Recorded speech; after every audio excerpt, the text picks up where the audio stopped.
Hello students, नमस्कार। सरस्वती शिशु कुंज बगवाला welcome છે। વિદ્યાર્થી મિત્રો, આપણે ધોરણ 10 વિષય ગણિતમાં લગભગ 6 ચેપ્ટર 6 પ્રકરણ અભ્યાસ પૂર્ણ કર્યો, જેમાં 2 પ્રકરણ એ વર્ગખંડ દરમિયાન અને બાકીના 4 પ્રકરણ એ આપણે વિડિયો લેક્ચર દ્વારા અભ્યાસ કર્યો છે।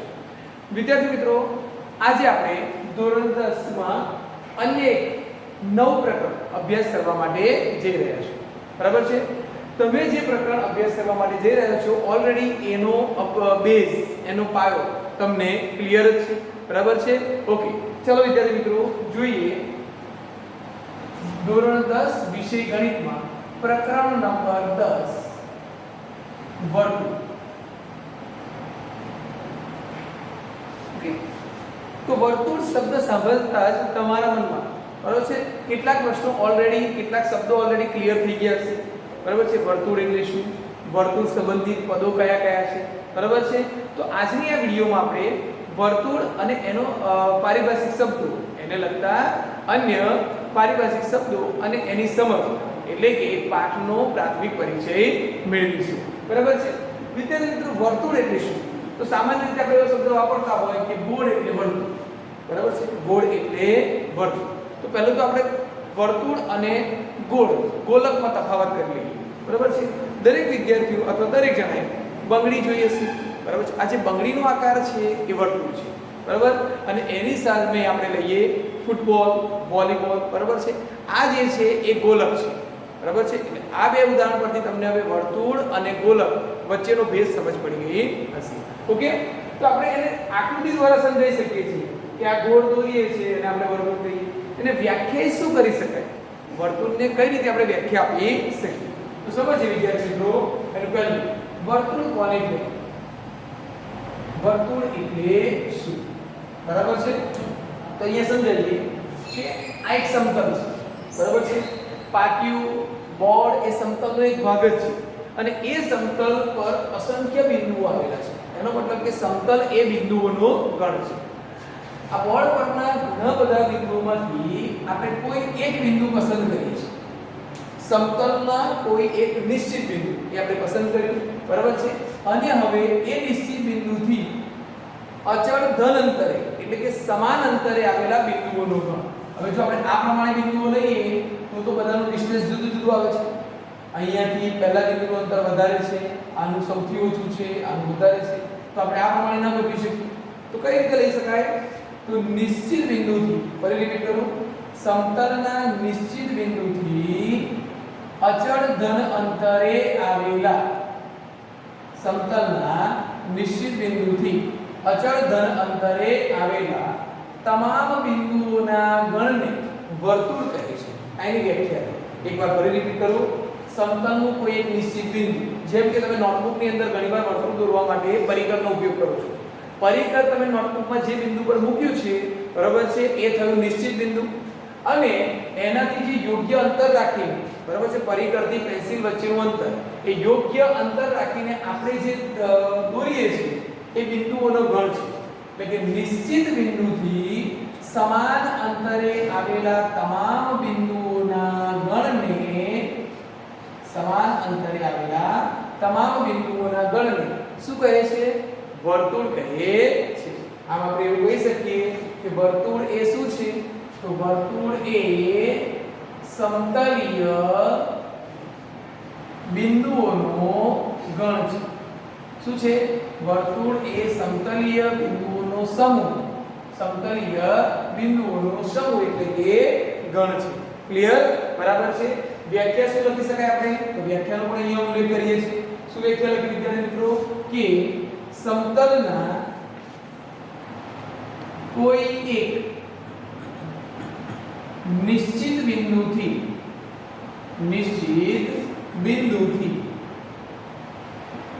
અચળ ધન અંતરે, અચળ મતલબ કે બદલાય નહીં તેવું, અચળ ધન અંતરે, બીજા શબ્દોમાં લખવું હોય તો લખાય સમાન અંતરે આવેલા બિંદુઓના ગણને વર્તુળ કહે છે। વર્તુળ કહે છે। ક્લિયર? બરાબર છે। આ તે વર્તુળની વ્યાખ્યા। હવે આપણે વર્તુળ સંબંધિત કેટલાક શબ્દોની સમજૂતી મેળવીશું. પહેલો શબ્દ છે કેન્દ્ર. પહેલો શબ્દ આપણે લઈએ કેન્દ્ર.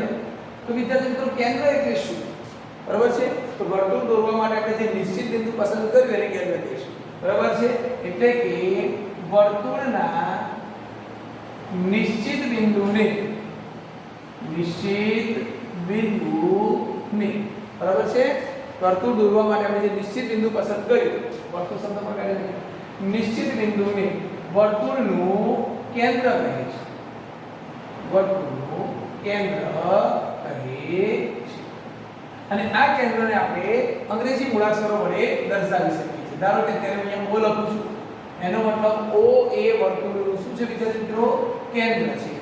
O એ વર્તુળનું કેન્દ્ર છે એવું કહી શકાય. ઓકે, ચાલો બીજો શબ્દ લઈએ આપણે ત્રિજ્યા. કહે છે ત્રિજ્યા. ત્રિજ્યાને અંગ્રેજીમાં કહેવામાં આવે રેડિયસ. એટલે એને પહેલો લેટર આ વડે દર્શાવવામાં આવે છે એવું આપ સૌ સારી રીતે જાણો છો. બરાબર છે? હવે આપણે ત્રિજ્યાને વ્યાખ્યાયિત કરીએ. જો વિદ્યાર્થી મિત્રો ત્રિજ્યાને કેટલી રીતે વ્યાખ્યાયિત કરી શકાય? બરાબર છે? પહેલો નંબર આ છે વર્તુળનું કેન્દ્ર અને વર્તુળના કેન્દ્રથી વર્તુળ પરના કોઈ પણ બિંદુ સુધીનું અંતર. ધારો કે આ બિંદુને આપણે A નામ આપીએ. બરાબર છે? એટલે કેન્દ્રથી A સુધીનું જે અંતર છે એને શું કહીશું? ત્રિજ્યા. બરાબર છે? વર્તુળના કેન્દ્રથી વર્તુળ પરના કોઈ પણ બિંદુ સુધીનું અંતર. તમે અહીંયાથી અહીંયા દોરો છો, ધારો કે આ તરફ. બરાબર છે?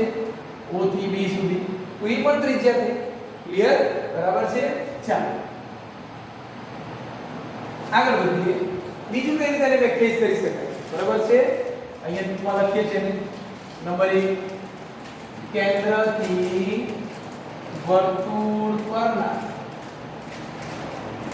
બિંદુ સુધીનું અંતર એટલે કે ત્રિજ્યા. બરાબર છે? બીજો નંબર શબ્દ લઈએ. શું શબ્દ લઈ શકાય? કે ત્રિજ્યા એક રેખાખંડ છે. ત્રિજ્યા શું છે? રેખાખંડ. અને એ રેખાખંડના બે અંત્ય બિંદુ છે A અને O. બરાબર છે? તો જે રેખાખંડનું એક અંત્ય બિંદુ વર્તુળનું કેન્દ્ર હોય, જે રેખાખંડનું એક અંત્ય બિંદુ વર્તુળનું કેન્દ્ર હોય અને બીજું અંત્ય બિંદુ વર્તુળ પરનું બિંદુ હોય તો તેવા રેખાખંડને શું કહે છે? ત્રિજ્યા કહે છે. એક આવી રીતે પણ કહી શકાય. બરાબર છે? કે જે રેખાખંડનું એક અંત્ય બિંદુ વર્તુળનું કેન્દ્ર હોય અને બીજું અંત્ય બિંદુ વર્તુળ પરનું બિંદુ હોય તેને શું કહેવામાં આવે છે? ત્રિજ્યા. ક્લિયર? ચાલો ત્યારબાદ આપણે ત્રિજ્યા સંબંધિત કેટલાક શબ્દો પણ જોઈએ કે ત્રિજ્યાના કેટલા બિંદુઓ વર્તુળ પર. તો ત્રિજ્યા એટલે રેખાખંડ છે અને રેખાખંડ પર અસંખ્ય બિંદુઓ આવેલા છે. કેટલા છે? અસંખ્ય. ત્રિજ્યા પર અસંખ્ય બિંદુ. પણ ત્રિજ્યાના કેટલા બિંદુ વર્તુળ પર છે? તો ત્રિજ્યાનું માત્ર એક જ બિંદુ વર્તુળ પર છે. બાકીના તમામ બિંદુઓ વર્તુળના અંદરના ભાગમાં છે. તો ત્રિજ્યાના કેટલા બિંદુઓ વર્તુળ પર હોય? એક અને માત્ર એક જ બિંદુ વર્તુળ પર. ત્રિજ્યાનું માત્ર એક જ બિંદુ વર્તુળ પર હોય. ક્લિયર? ત્યારબાદ હજુ જો આપણે કોઈ બીજી ત્રિજ્યાઓ દોરીએ, જેમ કે O થી A દોર્યું, આ તરફ દોરીએ OA, OB, બરાબર છે? OC, તો શું આ બધાના માપ જુદા જુદા હોય કે સમાન હોય? તો આપણે ચોક્કસ કહીએ કે વર્તુળની બધી જ ત્રિજ્યાઓના માપ શું હોય છે? સમાન હોય છે. બરાબર છે? એક વર્તુળની બધી ત્રિજ્યાઓના માપ સમાન હોય છે. OA OB OC અને R એટલે કે ત્રિજ્યા જેટલા. બરાબર? કદાચ આપણે બે એક સરખા વર્તુળ દોરીએ જેને કહેવાય એકરૂપ વર્તુળ, તો એકરૂપ વર્તુળોની ત્રિજ્યા પણ કેવી હોય છે? હંમેશા સમાન હોય. અહીંયા લખી શકાય કે ત્રિજ્યાઓ બરાબર છે સમાન હોય છે. કોની? એક જ વર્તુળ અથવા એકરૂપ વર્તુળોની ત્રિજ્યા સમાન હોય છે. હવે ત્યાર પછી અંતિમ બે શબ્દો જે તમારે ખાસ યાદ રાખવાના રહેશે. આપણે લઈએ છીએ ત્રિજ્યાઓનો છેદગણ.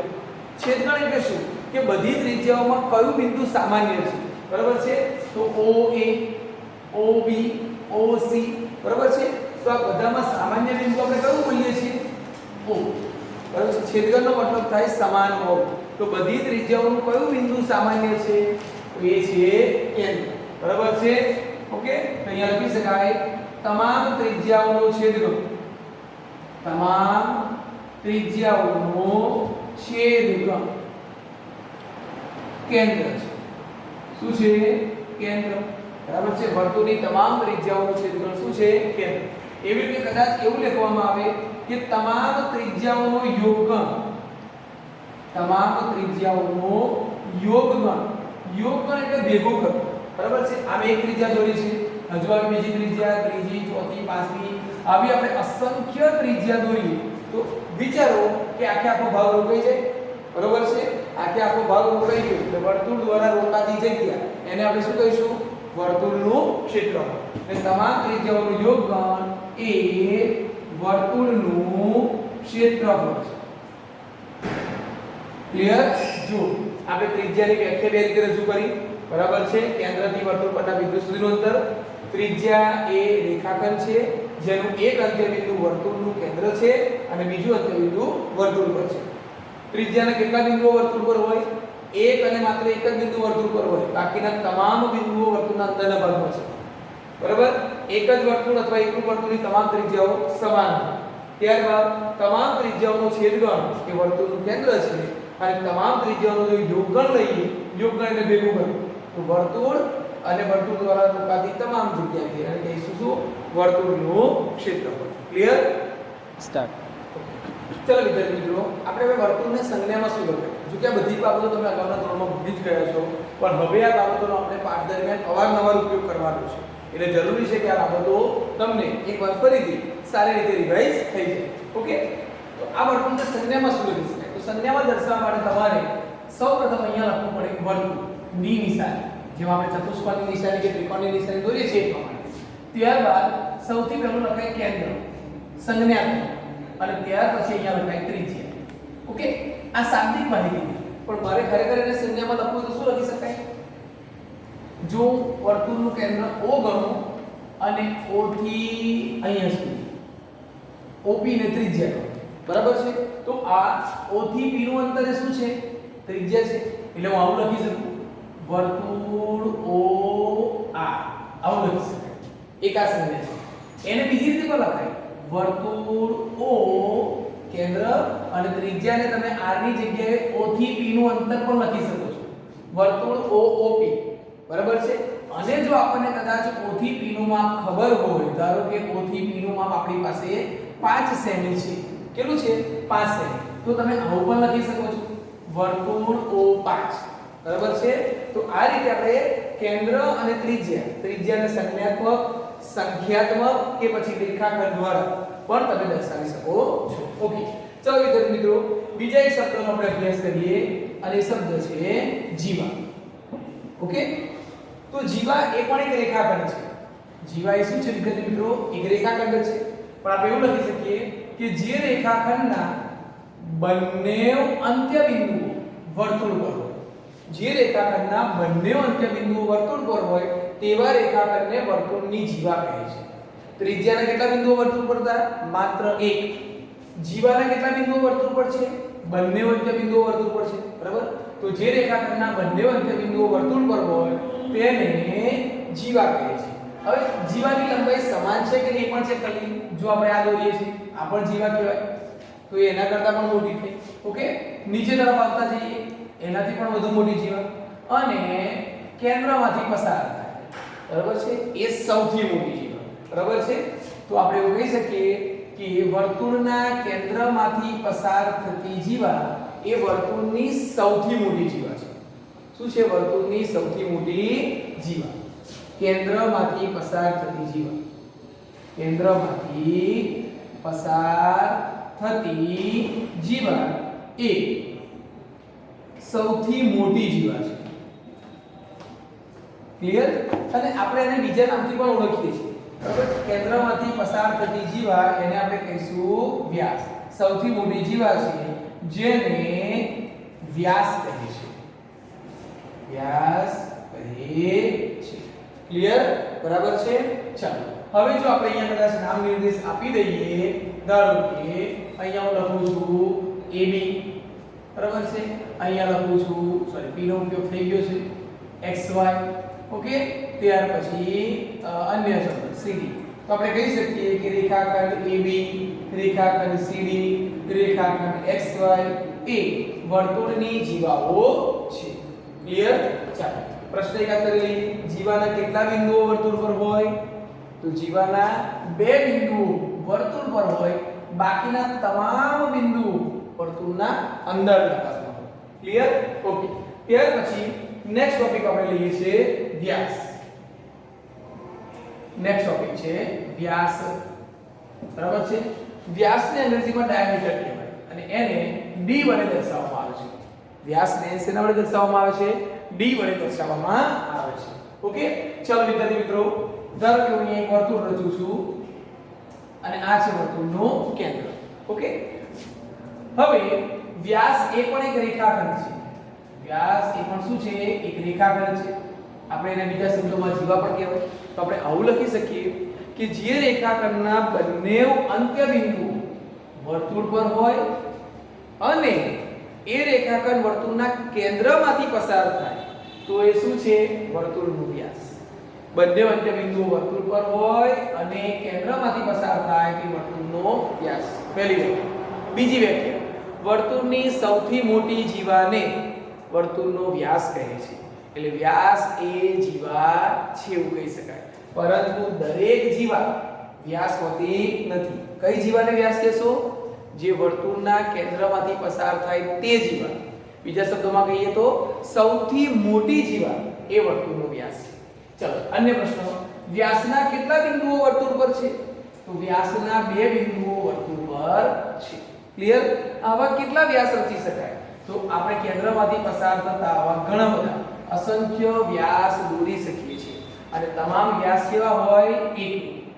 બરાબર છે. વ્યાસ એકરૂપ હોય છે. એક વર્તુળના અથવા તો એકરૂપ વર્તુળના તમામ વ્યાસ એકરૂપ એટલે કે સમાન લંબાઈના. કેવો હોય વિદ્યાર્થી મિત્રો? સમાન લંબાઈના હોય છે. હવે આપણે ત્રિજ્યા અને વ્યાસ વચ્ચેનો સંબંધ જોઈએ. અહીંયા ધ્યાન આપો વિદ્યાર્થી મિત્રો કે આ O થી A નું અંતર એને શું કહીશું? ધારો કે આ નથી ઉતરી તો તરત તમારો જવાબ આવશે કે O થી A નું અંતર એ ત્રિજ્યા છે. શું છે? ત્રિજ્યા. આ તરફ આવો, O થી B નું અંતર એ પણ શું છે? ત્રિજ્યા છે. કેટલી ત્રિજ્યાઓ થઈ? 2. તો આવી 2 ત્રિજ્યાઓ ભેગી કરીએ તો આપણને વ્યાસનું માપ મળે. એટલે આપણે લખી શકીએ વ્યાસ બરાબર 2 ગુણ્યા ત્રિજ્યા. સંજ્ઞામાં લખાય d = 2r. ક્લિયર? પણ પ્રશ્ન એ થાય કે શું 2 ત્રિજ્યાઓ એ વ્યાસ રચે છે? 2 ત્રિજ્યાઓ વ્યાસ રચે? તો જુઓ અહીંયા પણ આ ત્રિજ્યાઓ છે. બીજી 2 ત્રિજ્યાઓ દોરું છું, OC અને OD. તો આ પણ 2 ત્રિજ્યાઓ છે. તો શું આ 2 ત્રિજ્યાઓની મદદથી વ્યાસ બને છે? તમારો જવાબ આવશે ના. બરાબર છે. તો કેવી ત્રિજ્યાઓ વ્યાસ રચે? એક જ રેખા પર આવતી, જેને કહેવાય સમરેખ. બરાબર છે. એક જ રેખા પર આવતી 2 ત્રિજ્યાઓ વ્યાસની રચના કરે છે. પછી વ્યાસનું મૂલ્ય તો ખબર છે કે ત્રિજ્યાથી બમણું હોય. બરાબર છે. અને ત્રિજ્યાનું મૂલ્ય વ્યાસ કરતા અડધું હોય. જો આપણે આગળ લખીએ તો આવું લખી શકાય. 2 આ બાજુ લાવો, d/2 = r. વ્યાસનું મૂલ્ય ત્રિજ્યાથી ડબલ, ત્રિજ્યાનું મૂલ્ય વ્યાસ કરતા અડધું. ક્લિયર? પરંતુ આપણને એવો પ્રશ્ન પૂછવામાં આવે કે કેવી ત્રિજ્યાઓ વ્યાસ રચે? તો એક જ લાઈનમાં આવતી હોય તેવી. બરાબર? સમરેખ ત્રિજ્યાઓ હોય તો એ વ્યાસની રચના કરી શકે છે. ક્લિયર? તો વિદ્યાર્થીઓ આપણે પારિભાષિક શબ્દોમાં ઘણા બધા જોયા. કેન્દ્ર, ત્રિજ્યા, વર્તુળને સંકેતમાં શું લખાય? જીવા એટલે શું? વ્યાસ. આ બધી બાબતનો અભ્યાસ આપણે કર્યો. ચલો હવે આપણે આ તો તમારે અત્યાર સુધીનું અગાઉના ધોરણમાં ભણી ગયેલું રિવિઝન. હવે આપણે ધોરણ 10 ની દ્રષ્ટિએ બરાબર છે પાઠનો અભ્યાસ તરફ આગળ જોઈએ. ચલો વિદ્યાર્થી મિત્રો, કદાચ આકૃતિ જોઈને તમને પ્રશ્ન થતા હશે કે હવે આ આકૃતિ દ્વારા શું સમજાવવા માંગે છે. તો આપણે લઈએ કે સમતલમાં કોઈ એક બિંદુ હોય, એક બિંદુ. આ બિંદુમાંથી કેટલા વર્તુળ પસાર કરી શકાય? બરાબર છે. આ બિંદુ એ કેન્દ્ર નથી, પણ આવા એક બિંદુમાંથી કેટલા વર્તુળ પસાર કરી શકાય? તો વિદ્યાર્થી મિત્રો જો અહીંયા આપણે દોરેલું છે. બરાબર છે કે આ એક નિશ્ચિત એક બિંદુ આપણે લીધું છે અને એ બિંદુમાંથી ઘણા બધા વર્તુળ પસાર કરી શકાય. હજુ તો આપણે આટલા દોર્યા છે, હજુ આનાથી પણ વધુ વર્તુળ આપણે એમાંથી પસાર થતા દર્શાવી શકીએ છીએ. એનો મતલબ કે એક બિંદુમાંથી અસંખ્ય વર્તુળ પસાર થાય. કેટલા થાય? અસંખ્ય. ત્રિજ્યા બદલીએ તેમ આપણે બિંદુમાંથી પસાર થતા ઘણા મોટા નાના મોટા વર્તુળ દોરી શકીએ છીએ. ઓકે, આવા બે ભિન્ન બિંદુઓ હોય. કેવા? બે ભિન્ન બિંદુઓ હોય તો એમાંથી કેટલા વર્તુળ પસાર કરી શકાય? તો જુઓ, આ જે પહેલું બિંદુ છે, આ જે પહેલું વર્તુળ છે એ અને B માંથી પસાર થાય છે. બરાબર? આ જે વર્તુળ છે એ પણ A અને B માંથી પસાર થાય. આ જે વર્તુળ છે એ પણ A અને B માંથી પસાર થાય. અને આ જે ડોટ લાઈન થી દોર્યું છે એ પણ. હજુ આવા બીજા વર્તુળો પણ દોરી શકાય. એનો મતલબ કે બે ભિન્ન બિંદુમાંથી પસાર થતા અસંખ્ય વર્તુળ દોરી શકાય. હવે પ્રશ્ન થાય કે ત્રણ ભિન્ન બિંદુઓમાંથી પસાર થતા કેટલા વર્તુળ દોરી શકાય? ઓકે, હવે માની લો કે પરિસ્થિતિ નંબર 1, ત્રણેય બિંદુઓ સમરેખ છે. ત્રણેય બિંદુઓ કેવા છે? સમરેખ છે. એનો મતલબ એક જ લાઈન પર છે. A, B અને C. બરાબર છે? હવે આપણે પ્રયત્ન કરીએ કે ત્રણેયમાંથી પસાર થતા વર્તુળો. તો જો આપણે એવું વર્તુળ દોરીએ કે જે A અને B માંથી પસાર થાય તો C બિંદુ બાકાત રહી જાય છે, બહાર નીકળી જાય છે. જો B અને C માંથી પસાર થતું વર્તુળ દોરવા માંગીએ તો A બાકી રહી જાય છે. અને કદાચ આપણે એક પ્રયત્ન એવો કરીએ કે ચાલો A અને C માંથી પસાર થતું વર્તુળ પણ દોરી દઈએ તો B બાકી રહી જાય છે. મતલબ કે જો આપેલ ત્રણ ભિન્ન બિંદુઓ સમરેખ હોય તો ત્રણેયમાંથી પસાર થતું એક પણ વર્તુળ દોરી ન શકાય, રચી ન શકાય.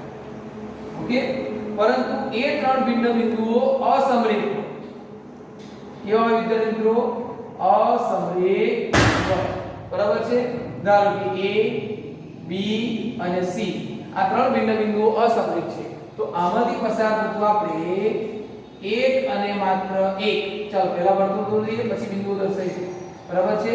ત્રણેયમાંથી પસાર થતું એક અને માત્ર એક વર્તુળ દોરી શકીએ છીએ. ક્લિયર? ત્રણ અસમરેખ ભિન્ન બિંદુઓમાંથી પસાર થતા વર્તુળની સંખ્યા કેટલી? અનન્ય. ઓકે, તો આની અંદર ત્રણ પ્રશ્નો આવી ગયા. નંબર 1, એક બિંદુમાંથી કેટલા વર્તુળ પસાર કરી શકાય? અસંખ્ય. બે ભિન્ન બિંદુઓમાંથી અસંખ્ય. ત્રણ ભિન્ન બિંદુઓ જો સમરેખ હોય તો એક પણ વર્તુળ નહીં, અને જો ત્રણ ભિન્ન બિંદુઓ અસમરેખ હોય તો ત્રણ અસમરેખ બિંદુઓમાંથી પસાર થતું એક અને માત્ર એક એટલે કે અનન્ય વર્તુળ દોરી શકાય છે. ક્લિયર? ઓકે, ચલો વિદ્યાર્થી મિત્રો, નેક્સ્ટ પ્રશ્ન છે વર્તુળ દ્વારા સમતલનું વિભાજન. કે આપણે કોઈ એક સમતલમાં વર્તુળ દોરીએ, બરાબર છે?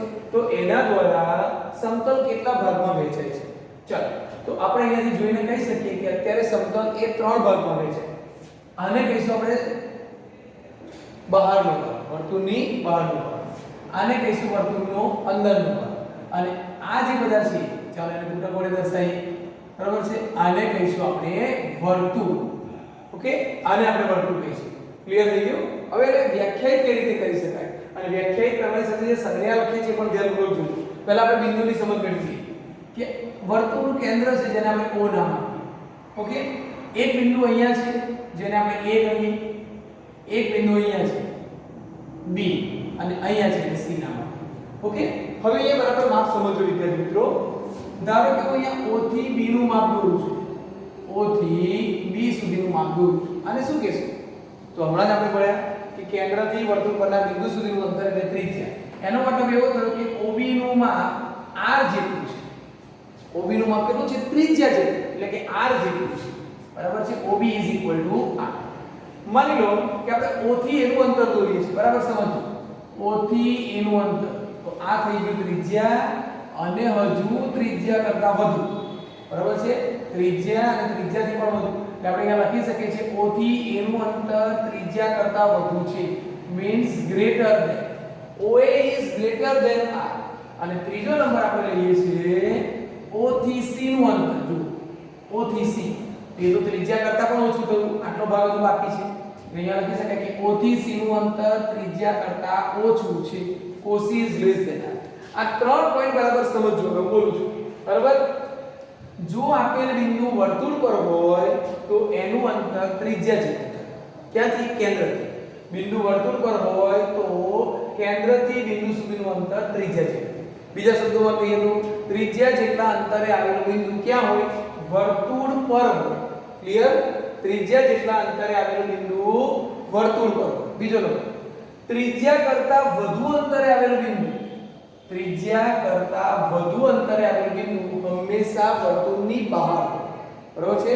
બીજા શબ્દોમાં કહીએ તો વર્તુળની બહારના ભાગમાં આવેલું બિંદુ હંમેશા ત્રિજ્યા કરતા વધુ અંતરે હોય છે.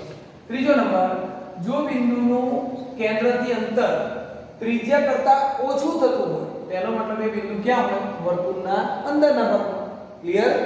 ત્રિજ્યા જેટલું અંતર તો વર્તુળ પર, ત્રિજ્યા કરતા વધુ અંતર તો બહારના ભાગમાં, ત્રિજ્યા કરતા ઓછું અંતર તો અંદરના ભાગમાં. ક્લિયર? હવે આપણે વ્યાખ્યાયિત કરી દઈએ. ઓકે, ત્રિજ્યા જેટલા અંતરે આવેલા તમામ બિંદુઓના ગણને વર્તુળ કહે છે. વર્તુળ પોતે. ત્યારબાદ ત્રિજ્યા કરતા વધુ અંતરે આવેલા તમામ બિંદુઓના ગણને, આવા તો આપણે અસંખ્ય બિંદુઓ દોરી શકીએ વિદ્યાર્થી મિત્રો. બરાબર છે? આ બધા જ બિંદુઓનો સમૂહ એટલે વર્તુળનો બહારનો ભાગ. શું કહેવાય? વર્તુળનો બહારનો ભાગ. ક્લિયર થાય છે? ઓકે, ત્રિજ્યા કરતા વધુ અંતરે આવેલા તમામ બિંદુઓના ગણને વર્તુળનો બહારનો ભાગ અને ત્રિજ્યા કરતા ઓછા અંતરે આવેલા તમામ બિંદુઓના ગણને વર્તુળનો અંદરનો ભાગ કહે છે. ઓકે, આના કરતા તમારે આ જે 3 પોઈન્ટ છે યાદ રાખવા ખૂબ જ જરૂરી છે કે બિંદુ A વર્તુળની બહારના ભાગમાં છે એનો મતલબ કે OA is greater than R. બિંદુ B વર્તુળ પર છે એનો મતલબ OB is equal to R. અને બિંદુ C વર્તુળના અંદરના ભાગમાં છે મતલબ કેન્દ્રથી C નું અંતર ત્રિજ્યા કરતા ઓછું છે એવું કહી શકાય. ક્લિયર? ઓકે, ચાલો વિદ્યાર્થી મિત્રો હવે આપણે એક આગળના પોઈન્ટ તરફ અભ્યાસ કરીએ. સ્ટાર્ટ. ઓકે, ચાલો વિદ્યાર્થી મિત્રો નેક્સ્ટ ટોપિક છે એક જ સમતલમાં આવેલ વર્તુળ અને રેખાનું છે. વર્તુળ અને રેખા બંને એક જ સમતલમાં આવેલા છે. તે બંને વચ્ચે શું સામાન્ય હોઈ શકે? પરિસ્થિતિ નંબર 1. પરિસ્થિતિ નંબર 1. માની લો કે રેખા L અને વર્તુળના તમામ બિંદુઓનો ગણ એને આપણે નામ આપીએ છીએ S. વર્તુળના તમામ બિંદુઓનો ગણ એને શું કહીએ છીએ? S. અને રેખા પરના તમામ બિંદુઓનો ગણ L. ઓકે, પહેલી પરિસ્થિતિ તો આપણે જોઈ શકીએ છીએ કે રેખા અને વર્તુળ એકબીજાને સ્પર્શતા કે છેદતા નથી. એનો મતલબ થાય કે L છેદ S is equal to ખાલી ત્રણ. બીજા શબ્દોમાં કહું તો રેખા L અને રેખા S ના બિંદુઓમાં કોઈ બિંદુ સામાન્ય નથી. ક્લિયર? L અને S એકબીજાને છેદતા નથી તેનો છેદગુણ શું આવે? ખાલી. ક્લિયર? બીજો નંબર, પરિસ્થિતિ નંબર 2. નંબર 2. ઓકે, કે આપણે આ પ્રમાણે દોરીએ છીએ. ચાલો, બરાબર, એને આ પ્રમાણે કે રેખા L એ વર્તુળ S ને એક અને માત્ર એક બિંદુમાં છેદે છે. એક અને માત્ર એક બિંદુમાં છેદે છે. તો અહીંયા લખી શકાય L છેદ S is equal to A. વર્તુળ અને રેખા એકબીજાને એક બિંદુમાં છેદે છે અથવા તો A રેખા અને વર્તુળનું સામાન્ય બિંદુ છે. મતલબ કે બિંદુ એ રેખા પર પણ છે અને બિંદુ એ વર્તુળ પર છે. ઓકે, પરિસ્થિતિ નંબર 3. નંબર 3 આપણે આવી પણ આકૃતિ દોરી શકીએ. મતલબ કે રેખા L વર્તુળ S ને બે ભિન્ન બિંદુઓ P અને Q માં છેદે છે. એટલે અહીંયા લખી શકાય L છેદ S is equal to P Q. Clear? હવે આના પરથી કેટલીક બાબતો આપણે સ્પષ્ટ થાય છે જોઈ લઈએ. ઓકે, કઈ બાબત? તો પહેલામાં તો છેદગુણ ખાલી કરશે એટલે શું? નંબર 1. જે રેખા વર્તુળને માત્ર એક બિંદુમાં સ્પર્શે, જે રેખા વર્તુળને માત્ર એક જ બિંદુમાં સ્પર્શે એ રેખાને કહેવામાં આવે વર્તુળનો સ્પર્શક. શું કહેવામાં આવે વિદ્યાર્થી મિત્રો? વર્તુળનો સ્પર્શક. ક્લિયર? જે રેખા વર્તુળને માત્ર એક બિંદુમાં સ્પર્શે એને શું કહેવાય છે? સ્પર્શક. આ તરફ જોઈએ, જે રેખા વર્તુળને બે ભિન્ન બિંદુમાં છેદે. કેટલા બિંદુમાં? જે રેખા વર્તુળને બે ભિન્ન બિંદુમાં છેદે તે રેખાને વર્તુળની છેદિકા કહે છે. ઓકે, પ્રશ્ન બરાબર સમજો. એક બિંદુમાં સ્પર્શે છે તો એના માટે શબ્દ વપરાશે સ્પર્શક. અને વર્તુળને બે ભિન્ન બિંદુમાં છેદે છે એવી રેખાને શું કહેવાશે? છેદિકા. આમાં વ્યાખ્યા પણ આવી જાય અને નાના મોટા પ્રશ્નો પણ આવે કે છેદિકા વર્તુળને કેટલા ભિન્ન બિંદુમાં છેદે? બે. સ્પર્શક વર્તુળને કેટલા બિંદુમાં સ્પર્શે? 1. ક્લિયર? આમાં વધારે થોડી માહિતી આપી. ઓકે, સ્પર્શક વર્તુળને જે બિંદુમાં છેદે છે તે બિંદુને કહેવામાં આવે સ્પર્શ બિંદુ. શું કહેવાય? સ્પર્શ બિંદુ. અત્યારે રેખા L એ વર્તુળ S ને એ બિંદુમાં સ્પર્શે છે, એનો મતલબ કે સ્પર્શ બિંદુ કયું થયું? A. હવે સ્પર્શક અને સ્પર્શ બિંદુમાં સમજ પડી ગઈ. સ્પર્શક એ શું છે? રેખા છે કે જે વર્તુળને માત્ર એક બિંદુમાં છેદે છે. ક્લિયર? અને સ્પર્શ બિંદુ શું છે? સ્પર્શક વર્તુળને જે બિંદુમાં છેદે તેને શું કહીશું? સ્પર્શ બિંદુ. બરાબર છે? ઓકે, હવે આપણે આગળ અભ્યાસ કરીએ કે એક વર્તુળને કેટલા સ્પર્શક દોરી શકાય. તો વિદ્યાર્થી મિત્રો, વર્તુળ પર કેટલા બિંદુઓ હોય એવું કહી શકો તમે? તો વિદ્યાર્થી મિત્રો, આ પ્રમાણે વર્તુળ પર અસંખ્ય બિંદુઓ હોય. કેટલા? અસંખ્ય બિંદુઓ. અને દરેક બિંદુમાંથી પસાર થતો એક એક સ્પર્શક મળે. અસંખ્ય બિંદુઓમાંથી પસાર થતા અસંખ્ય સ્પર્શક. એટલે લખી શકાય વર્તુળને અસંખ્ય સ્પર્શક મળે. કેટલા? અસંખ્ય સ્પર્શક. હવે આ બે બાબત ફરીથી એકવાર ક્લિયર કરાવી દો. એક બિંદુમાંથી કેટલા સ્પર્શક બને? તો એક બિંદુમાંથી, વર્તુળ પરના પ્રત્યેક બિંદુમાંથી એક સ્પર્શક બને. વર્તુળ પરના પ્રત્યેક બિંદુમાંથી એક સ્પર્શક, બરાબર છે, મળે. પણ વર્તુળને કેટલા સ્પર્શક મળે? તો વર્તુળ પર અસંખ્ય બિંદુઓ છે, એટલે અસંખ્ય બિંદુઓમાંથી અસંખ્ય સ્પર્શક પસાર થાય. ક્લિયર છે?